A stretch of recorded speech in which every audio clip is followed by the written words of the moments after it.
You've heard the Bible stories, but you've only heard the approved versions. For hundreds of years, a chunk of ancient history was cut out.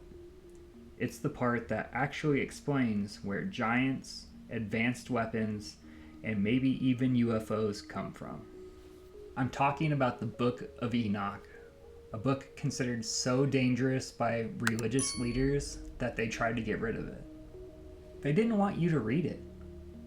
But why? It's because it's not a story about people being sinful, it's about an invasion.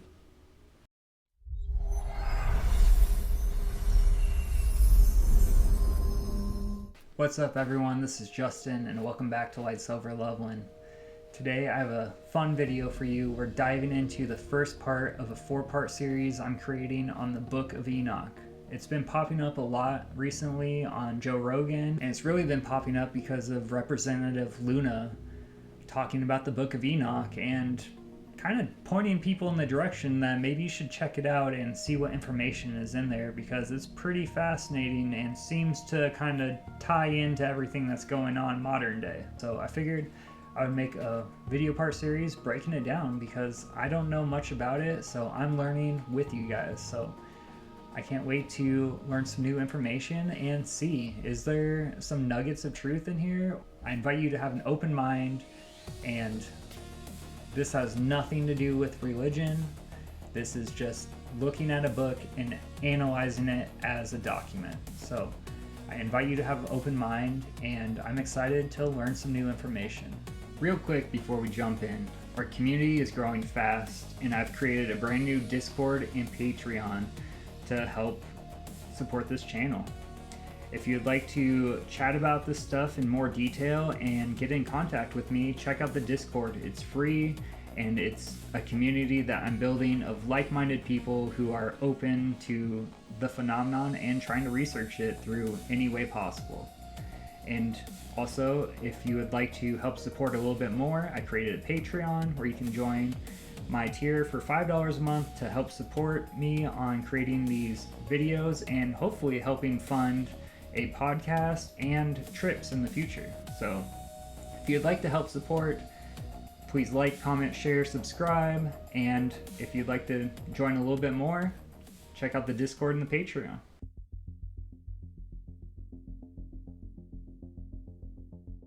Ancient writers quoted this book.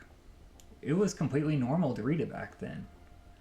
But then, for some reason, the powers that be decided that it was forbidden knowledge and tried to bury it. Today we're going to dust this off, but we're not looking at it as sermon. We're going to study it as a document.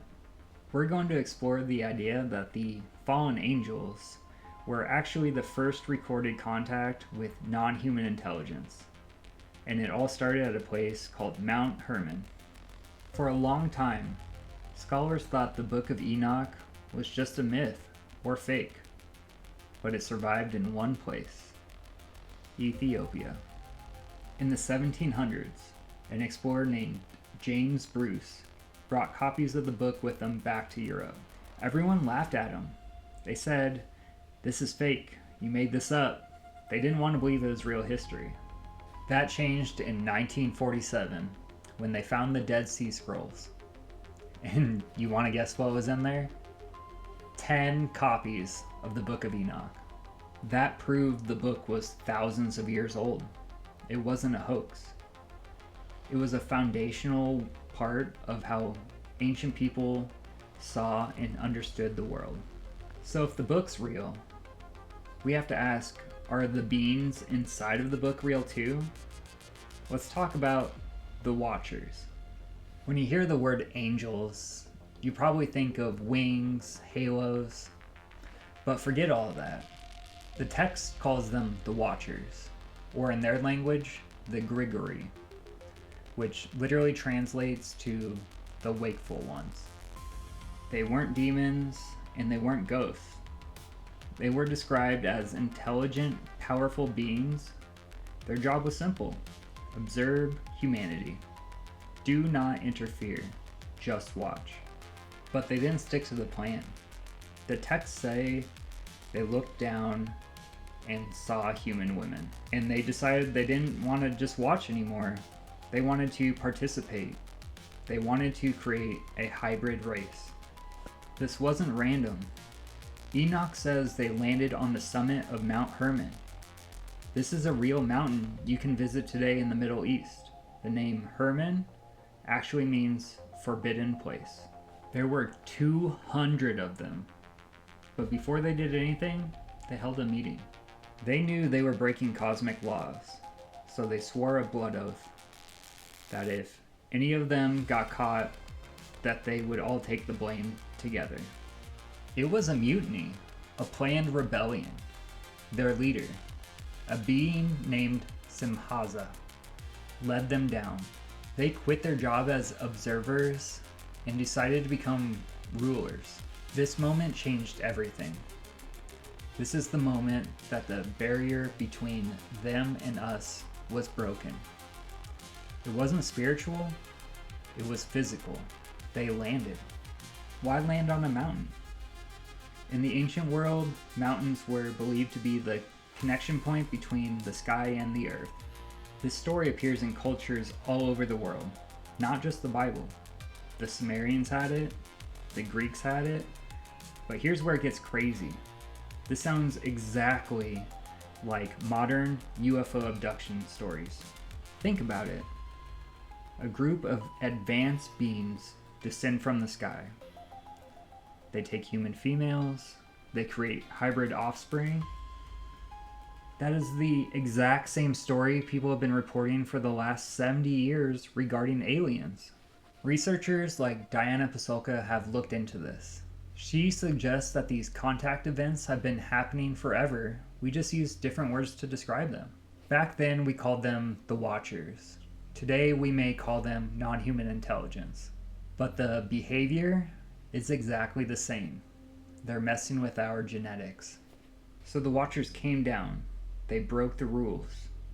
They created hybrids. But that wasn't the worst thing they did. The pact on Mount Hermon wasn't just about genetics. It was about information. To get what they wanted, the Watchers traded secrets. They gave humanity forbidden knowledge. They taught us how to create weapons, how to use sorcery, and how to manipulate our reality.